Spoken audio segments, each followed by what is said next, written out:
ذمہ داری تھی کہ ہم ان لاشوں کو لے آئیں اور ان کا ڈی این اے کروائیں تاکہ یہ پتہ چل سکے کہ یہ لوگ کون تھے جو ریاست پاکستان سے لڑ رہے تھے. انہوں نے کہا کہ ان لاشوں کو ایدی فاؤنڈیشن کے حوالے کیا گیا جنہوں نے ان کے بقور ہر لاش کے ساتھ ایک پلیٹ اور ایک نمبر لگا کر ان کو امانتاً دفن کیا ہے تاکہ اگر کسی کی شناخت ہوتی ہے تو وہ اسے لے جا سکتا ہے. اب شناخت ممکن نہیں تھی تو ہم نے ان لاشوں کو ڈی این اے ٹیسٹ کروائے اور اس کے بعد ہم نے فاؤنڈیشن کے حوالے کر دیا اور فاؤنڈیشن نے دفنا دیا ہے. تاہم بی بی سی نے جب اس معاملے پر کوئٹہ میں ایدی فاؤنڈیشن کے نمائندوں سے رابطہ کیا انہوں نے وزیر اعلیٰ کے دعوے کو مسترد کر دیا اور کہا کہ یہ نہ تو یہ وہ لاشیں ان کے حوالے کی گئی ہیں اور نہ ہی انہیں ان کی تدفین کے بارے میں کچھ پتا ہے. یہ بی بی سی باقاعدہ سے اپنی رپورٹ لکھ رہے ہیں. سرفراز بگٹی کا یہ بھی کہنا تھا کہ ان لاشوں کو وہاں چھوڑ دیں تو لاپتہ افراد کی فہرستوں میں مزید اضافہ ہو جاتا. وہ لوگ جو آج ریاست پاکستان سے لڑ رہے ہیں ان کی لاشوں کو لائیں تب بھی ایشو، نہ لائیں تب بھی ایشو. انہوں نے کہا کہ اگر کسی لاش کی شناخت ہوتی ہے تو قانونی طریقے سے اہل خانہ لے جا سکتے ہیں. اس بارے میں بلوچ یکجہتی کمیٹی کے مہرنگ بلوچ کا کہنا ہے کہ اگر حکومت کے بقول یہ جو لاشیں ہیں یہ شدت پسند افراد تھے تو پھر ان کی تدفین کے حوالے سے قانونی طریقہ کیوں اختیار نہیں کیا گیا اور لاشوں کو اندھیرے میں دفنایا کیوں گیا؟ اب یہ رات کی تاریکی میں، رات کو میتیں نہیں دفنائی جاتی، رات کی تاریکی میں یہ لاشیں دفنائی گئی. انہوں نے کہا کہ اندھیرے میں ان قبروں کو تدفین سے ہمارے ان خدشات کو تقویت ملتی ہے کہ یہ افراد پہلے سے جبری طور پر لاپتہ کیے گئے تھے جن کو جعلی مقابلے میں مارا گیا. ان کا یہ بھی کہنا تھا کہ کاسی قبرستان یا دوسرے مقامات پر جن افراد کی لاشوں کو پولیس کی جانب سے دفنایا گیا ہے ہم ان کی قبر کشائی کر کے ان لاشوں کو نکلوائیں گے. سو دس از ویری سیریس. یہ بڑی سیریس الارمنگ صورتحال وہاں پر بن گئی ہے. بی بی سی اور بین الاقوامی طور پر اسے رپورٹ کیا جا رہا ہے. پھر جو بین الاقوامی ادارے ہیں وہ بھی اس حوالے سے کہہ رہے. بی بی سی کی ٹیم جب سول ہسپتال کوئٹہ پہنچی تو پولیس سرجن تو دفتر میں موجود نہیں تھے، تاہم وہاں ہسپتال کے 2 اہلکار بیٹھے تھے جنہوں نے بتایا کہ جن 23 افراد کی لاشوں کی آپ بات کر رہے ہیں انہیں سول ہسپتال کوئٹہ کے مردہ خانے میں لایا ہی نہیں گیا تھا. وہ کہہ رہے ہیں کہ جناب یہ جو لاشیں ہیں یہ سول ہسپتال کے مردہ خانے میں نہیں لائی گئی تھی بلکہ انہیں کہیں اور سے لایا گیا. اور آگے سنیں، بلکہ یہ پوری سٹوری سن لیں پہلے.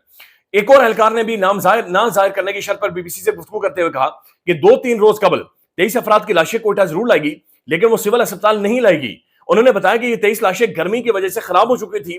نہ صرف یہ ناقابل شناخت تھی بلکہ زیادہ دیر گرمی میں پڑے رہنے کی وجہ سے ان میں کیڑے بھی پڑ چکے تھے. تاہم وہ یہ بتانے سے قاصر تھے کہ ان لاشوں میں سے 13 کی تدفین کاسی قبرستان میں کی گئی تو باقی 10 لاشیں کہاں پر ہیں؟ یہ ایک سوال ہے، یہ 10 لاشیں کہاں پر؟ اب ناظرین، بلوچستان کے اندر جو صورتحال بنی ہوئی ہے وہ انتہائی خوفناک ہے، وہ الارمنگ ہے. یہ بلوچستان یکجہتی کمیٹی لکھتی ہے کہ صبح 5:30 بجے دوبارہ سے پاکستانی جو پولیس ہے، جو کوئٹہ کی پولیس ہے، انہوں نے حملہ کیا اور ہمارے لوگوں کو مارا ہے اور پھر ڈاکٹر مہرنگ بلوچ اور ان کو گرفتار بھی بہت ساروں کو کیا ہے اور لاشیں اپنے قبضے میں لے لی. یعنی جو میتیں چند ایک سامنے رکھ کر وہ احتجاج کر رہے تھے وہ اپنے قبضے میں لے لی.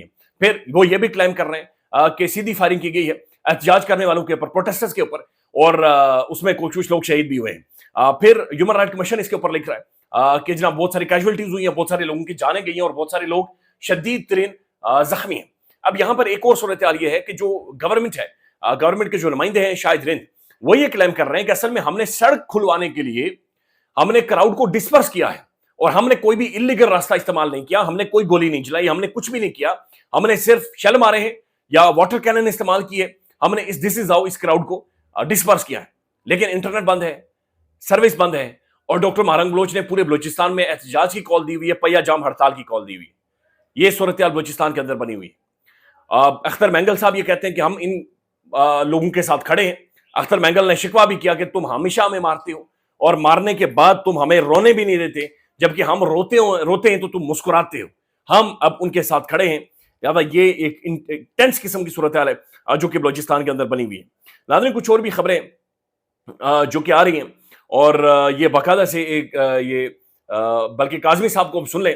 یہ بتاتے ہیں کہ ایک انتہائی معتبر شخصیت، میرے خیال میں اس سے معتبر شخصیت شاید کوئی اور نہ ہو، انہوں نے بتایا کہ ہمیں پتہ چلا ہے کہ عمران خان کو جیل میں جو اخبار دیا جاتا ہے مبینہ طور پر وہ اخبار بھی جعلی ہے. یعنی خان کو جو اڈیالہ جیل میں اخبار دیا جاتا ہے وہ اخبار بھی جعلی ہے. یہ اطہر کاظمی صاحب کو سن لیں. ہمیں پتہ چلا ہے کہ عمران خان صاحب کو جو اخبار دیا جاتا ہے جیل کے اندر، ڈان اخبار یا کوئی بھی اخبار، مبینہ طور پہ وہ اخبار بھی جعلی ہے.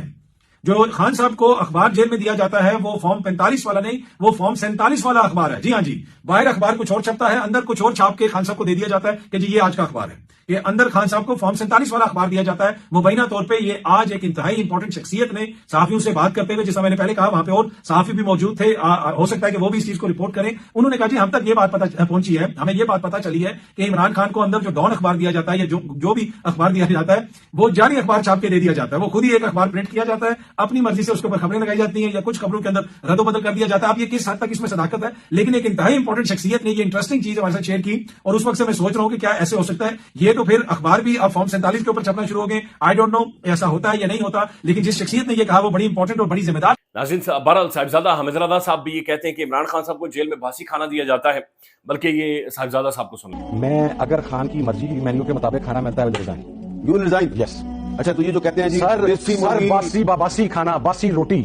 میں رمضان المبارک میں روزے کی حالت میں آپ سے یہ کہہ رہا ہوں کہ جب خان کو سولیٹری کنفائنمنٹ میں رکھا گیا تھا، ایون وہاں پر جو جیل کا کھانا ہے وہ بھی نہیں دیا جاتا تھا خان کو. ایک آدمی جو کوکنگ بھی نہیں کر سکتا تھا وہ کچا پکا سا سالن اٹھا کے اس کے آگے رکھ دیتا تھا. سر اب خان کو میں کہتا ہوں جی انہوں نے اندر لگژریس فیسلٹیز دی ہوئی ہیں. میر صاحب آپ کو میرا بھائی لے جائے، جا کے وہ سیل دیکھائیں. رانا ثناءاللہ صاحب نے ایک اسٹیٹمنٹ دی ہے، اسے جیو نیوز بھی پبلش کر رہا ہے، سب پبلش کر رہے ہیں. اس میں وہ کہہ رہے ہیں کہ عمران اگر 9 مئی واقعات پر صدق کے دل سے معافی مانگ لے تو رہائی ہو سکتی ہے. وہ کہہ رہے ہیں 9 مئی کے اوپر اگر عمران خان معافی مانگے تو پھر عمران خان کی رہائی ہو سکتی ہے. یہ رانا ثناءاللہ کی بڑی اہم ترین اسٹیٹمنٹ ہے. اب یہ بات ذہن میں رکھیے کہ 9 مئی حکومت کس کے اوپر کھیلتی ہے، کس طریقے سے کھیلتی ہے. ایک اور ناظرین جو بیانیہ پاکستان کے پرائم ٹیلی ویژن کے ذریعے یا حکومت کے چند چنتخب لوگوں کے ذریعے بنایا گیا تھا وہ یہ تھا کہ عمران خان دیسی مرغے کھاتا ہے، دیسی کوکڑ کھاتا ہے اور پتہ نہیں کیا کیا کھاتا ہے. یہ صرف آپ آئی جی جیل خانہ جات کو صرف خود سن لیں. پی ٹی وی کا جو اینکر ہے حفیظ صاحب، یہ جو چھاتی پیٹتے رہتے ہیں، انہوں نے تقریباً 4 سے 5 دفعہ یہ بات ریپیٹ کی، بار بار ریپیٹ کی، اتنی ریپیٹ کی کہ اریٹیٹنگ لگنا شروع ہو گیا تھا کہ خان کیا کھاتا ہے، کیا خان دیسی مرغے کھاتا ہے نہیں کھاتا. یہ سن لیں.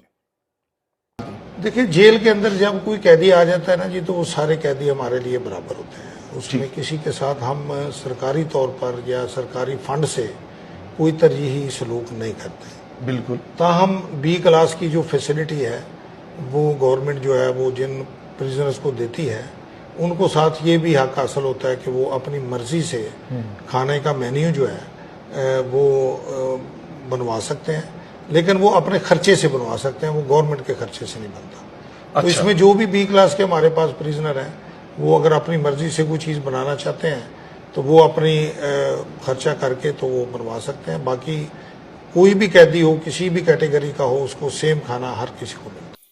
ناظرین، اب یہ کچھ خبریں آ رہی ہیں، یہ کچھ سورسز سے بھی چھپ رہی ہیں اور کچھ اور لوگ بھی کلیم کرتے ہیں. یہ علامہ راجہ ناصر عباس صاحب ہیں اور ان کے بارے میں دا نیوز میں بلکہ انصار عباس صاحب نے بھی آج یہ خبر دی ہے.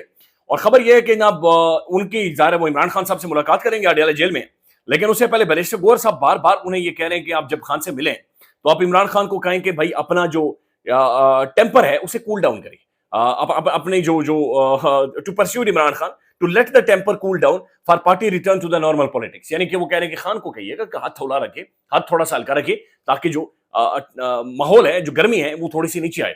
اب یہ کل عمران ریاض خان صاحب نے بھی رپورٹ کیا کہ محمود خان اچکزئی صاحب کے گھٹنوں کو بیرسٹر گوہر صاحب نے ہاتھ لگایا کہ برائے مہربانی آپ بھی ہاتھ ہلکا رکھیں اور خان کو بھی کہیں ہاتھ ہولا رکھیے. بیرسٹر گوہر صاحب پتہ نہیں کون سا ہاتھ ہولا رکھوانا چاہ رہے. کل خواجہ آصف صاحب کے ساتھ مل کر اپنے گالوں کو سرخ کر کے بیرسٹر گوہر صاحب مسکرا رہے تھے. اپڈیٹ کریں گے، خیال رکھیے گا. اللہ حافظ. پاکستان میں اس وقت سب سے بڑا مسئلہ بولنے کا ہے. پاکستان میں بولنے نہیں دیا جاتا، زبانیں کھینچ لی جاتی ہیں، ڈر ہے، خوف ہے، ٹیرر ہے. پاکستان کا میڈیا مکمل طور پر کنٹرولڈ ہے، ویل مینجڈ ہے، ایک میسو سینسرشپ ہے. اسی طرح کا دباؤ پاکستان میں سیاست ڈور پی کے بھی فیس کر رہا ہے، جسے پاکستان بھر میں گزشتہ کئی مہینوں سے ماورائے آئین، ماورائے قوانین مکمل طور پر بند کر دیا گیا ہے، مکمل طور پر بین کر دیا گیا ہے. سیاست ڈور پی کے کی نشریات کو لمیٹڈ کر کے پاکستان میں چھوڑ دیا گیا ہے. تمام تر قانونی محاذ کے اوپر آواز اٹھائی گئی، دستک دی گئی، لیکن ہر طرف سے خاموشی ہے، سناٹا ہے، کہیں پر کوئی سنوائی نہیں ہے، کوئی سننے کو تیار نہیں ہے. لیکن اس کا حل کیا ہے؟ کیا خاموش ہو جائیں؟ کیا سوال نہ کریں؟ کیا معلومات آپ تک نہ پہنچائیں؟ کیا انفارمیشن آپ تک نہ پہنچائیں؟ معلومات بھی پہنچے گی، انفارمیشن بھی پہنچے گی، سوالات بھی اٹھیں گے، لیکن اب آپ نے رول پلے کرنا ہے، آپ نے اپنا کردار ادا کرنا ہے. اور چھوٹا سا ایک پروسیجر ہے، پروسیس ہے، اس کے بعد آپ اپنا کردار ادا کریں اور ہماری مدد کریں. پہلے آپ نے یہ کرنا ہے کہ ہمارے یوٹیوب چینل کو سبسکرائب کرنا ہے، اس کے بعد جوائن کے بٹن کے اوپر جانا ہے، کلک کر کے ہمارا ممبر بننا ہے.